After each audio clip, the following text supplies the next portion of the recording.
What's up, everybody? Paul, the comic book misfit here, coming at you with another music review. So today we're going to talk about one that I wasn't ready to review. I didn't even know it was going to come out.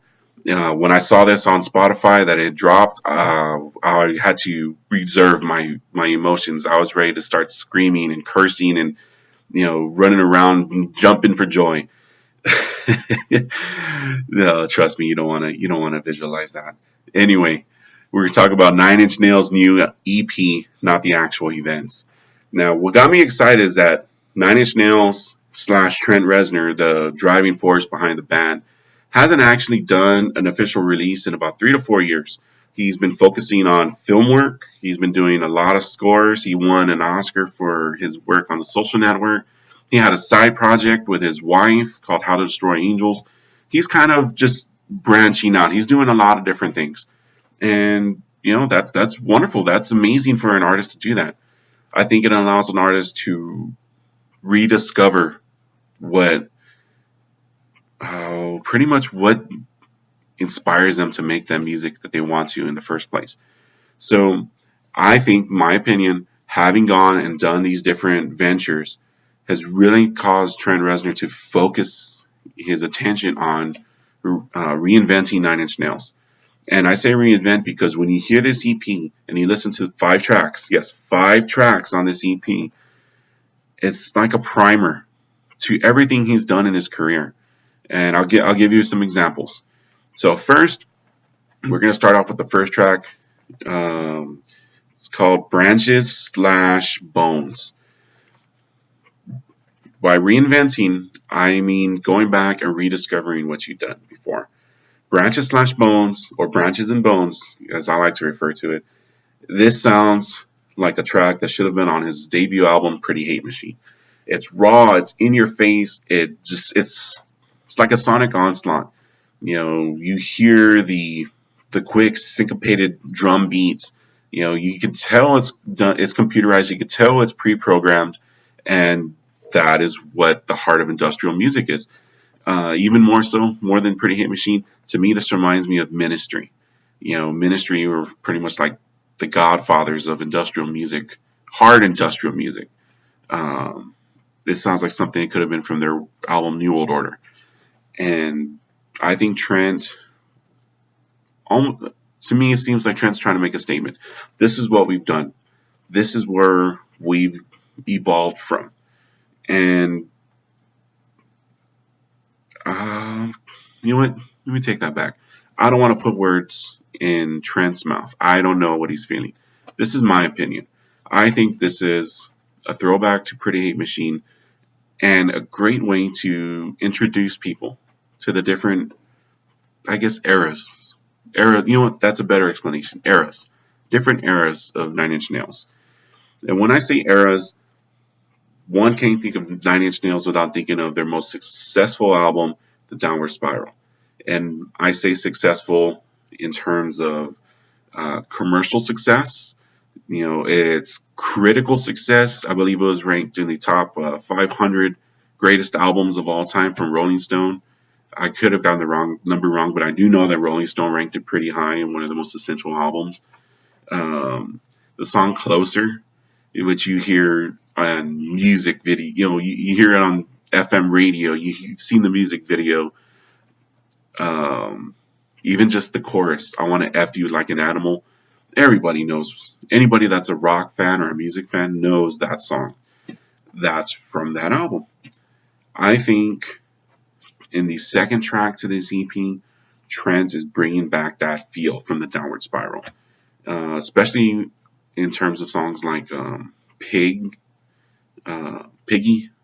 I believe it's called Piggy, Piggy, and more so Hurt. Yes, before Johnny Cash ever did his version, Nine Inch Nails did it. And Dear World from this EP actually seems like it would fit right in, especially right in after Hurt. Now, to me, the music is top notch. You have this really just slow, ethereal feel to the music, to the drums, to the bass. Trent kind of has this ironic, kind of cynical view in his lyrics. What stands out to me on this track is there's a technique that Nine Inch Nails did with this music that I have never experienced before. So, little background info. I listened to this on headphones. I didn't want to put it on a big speaker and freak out the neighbors and stuff and make my dog cry. My dog likes country music. So, anyway, I put this on headphones. I really wanted to absorb this. And there's a section in this song that, after the chorus, it almost made me feel like I was having a schizophrenic breakdown. And I say schizophrenic in that there are two spoken word parts that are occurring simultaneously. And one is only available through the left channel and one is only available through the right. I was reading the lyrics along with the EP, with the song, so I can follow along on the website I found on Google. Even the lyric page specifies left channel, right channel. It really felt like I had an angel and a demon on my shoulder, kind of just bouncing these ideas and these words off my head. They're just it's like machine gun fire. The second one word is over and the second another syllable is over, the next one overlays. It's just constant, and it only occurs for less than about maybe 2 minutes. Not even that. Let's just say a minute and a half tops. And it stuck with me. Once that finished and they go into the chorus and the song bottoms out and finishes, I rewound the song, pressed play to that section, and listened to it again. It really felt like something was here, like I had this presence on me, speaking to me. It gave me goosebumps. Honestly, I'd never had that happen in music before. I've had goosebumps listening to great songs, but I've never had that really disjointed kind of psychotic, again, schizophrenic feel to music. It really, really took me by surprise. After a couple of listens, then I really started to think it ties into the theme of the music. Kind of this disjointed, cynical view. Trent even says, "I feel like I've done this before," in the lyrics. Well, yeah, you've done it before. You've made great albums.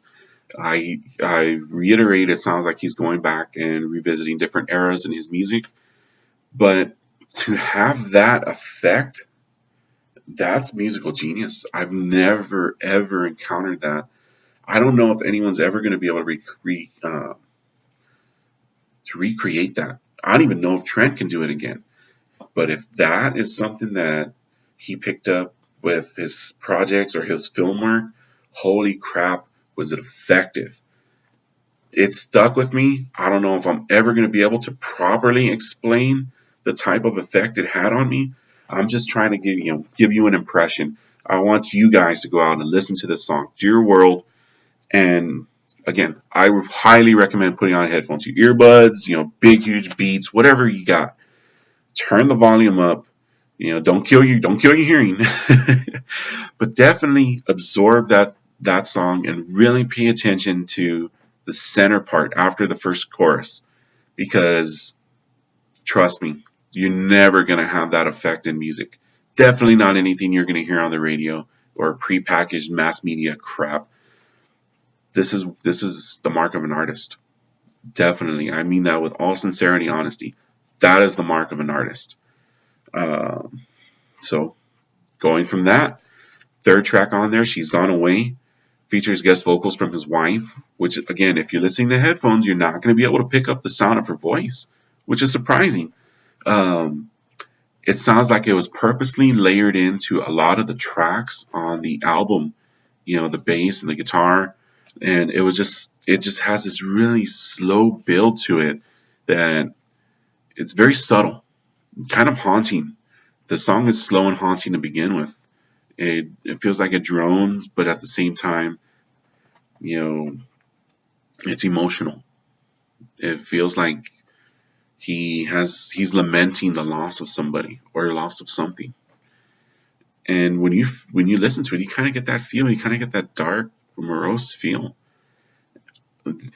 For only 3 tracks into this EP, he's taking on you on just a wild ride of emotions. Now, having gone away from the typical rock flair on the first couple of tracks, track 4 definitely comes out and surprises you. It's called The Idea of You. What's great about this is the drums. The drums, to me, are the highlight of this song. And even better, they're done by Dave Grohl. Dave Grohl from Foo Fighters and Nirvana. Holy crap. Dave Grohl has actually done work with Trent Reznor and Nine Inch Nails before on the With Teeth album. If Trent were going to start touring again and Dave Grohl was to provide drums, that would be an amazing show. Especially adding the live drum feel instead of the pre-programmed drums that you heard in some of the tracks. I think the live drums really take the listener on a different path. You've gone through this road musically. You're at a fork now. You can keep going to the left and have the same kind of droning, morose, dark feel. Or you can have the balls to the wall, in your face, hard rock and metal. And that's what this song sounds like. But yet you're still on the path of Nine Inch Nails. I love it. The guitar riff is actually really good too. But definitely pay attention to the drumming on that one. Now going back to guitar, the final song, the 5th song on there is called Burning Bright. Yep, Burning Bright. There was a subtitle I wanted to clarify. It's called Field on Fire. Now, the previous song, the drums were the kicker. They were the focal point. For this one, it's the guitar riff. This is a heavy, it was effing heavy. I don't really want to start. I want to cuss, but I can't. I don't want to get booted off YouTube. But holy crap. It sounded almost like death metal style. Just the real slow chugging, something like you'd hear from like Meshuggah or even Cannibal Corpse, which is surprising. Now, what's even more surprising is that this song actually features Dave Navarro from Jane's Addiction. I need to go back and read the liner notes and read the production credits. I don't know if Dave Navarro was responsible for that huge heavy riff, but he actually has a pretty cool solo in this song. Now, if Dave Navarro is responsible for that riff, holy crap, I have a lot of respect for that. Let me just come out and say I'm not a Jane's Addiction fan. I can respect the music, but Perry Farrell's voice just killed it. But if that's the kind of guitar work that he's doing now, and man, he again to join Nine Inch Nails on the road between Dave Grohl, Dave Navarro, and Trent Reznor, I pay top dollar for that ticket. I definitely would. I want to see what they do live. I want to see how they perform these live. And if this is just a taste of what Nine Inch Nails has in store for 2017, holy crap, that album is going to destroy every other release in 2017. 2016, my most anticipated release was Metallica's. I can honestly say so far in 2017, Nine Inch Nails' new album is going to be my most anticipated release. Again, we're talking about different eras. You've had the Pretty Hate Machine era with Branches and Bones. You've had the Downward Spiral, the Fragile era. The next 2 tracks, Dear World, She's Gone Away. Dave Grohl kind of brought it back to the With Teeth era. I think Burning Bright may be a glimpse of what we have in store for 2017. So definitely something I'm excited for. Definitely something I think you guys would enjoy. I spent a lot of time talking about 5 songs. 5 songs pretty much gave me more of a rush than some full-length releases. So you owe it to yourself to check this EP out. I'm going to add the link in the description to purchase it on Amazon. If you have digital services, go on Spotify. Purchase it on iTunes. Go see them live. If you hear about any kind of surprise shows, if you guys have the chance to see them in 2017, definitely go check them out. This is probably one of the best releases of the year and the perfect way to end 2016. It was a shitty year for music in terms that we lost a lot of great artists. We just lost, George Michael, and now I know a lot of people are going to say, George Michael, how does that compare to Prince or David Bowie or even Lemmy? But hey, the dude left his mark in music. You know, you got to give some respect, and I have no shame in saying I love Careless Whisper. I think that's an awesome, awesome as shit song. So, hopefully 2017 has some great stuff in store, and hopefully 2017 doesn't take a lot more artists away from us because we need music. We need music in our lives. We need it to grow. We need it to have something to be excited about. It brings us together. It inspires, and hopefully it's calming. It's therapeutic, and I hope it's something that you can enjoy. And I hope it's something that you can look forward to in 2017. So this is Paul, the comic book misfit. I wish you guys nothing but the best. Hope you have some great holidays. I hope you guys have a wonderful new year in case I don't talk to you before then. Take care of each other. Y'all be safe. Godspeed, my friends. Till next time.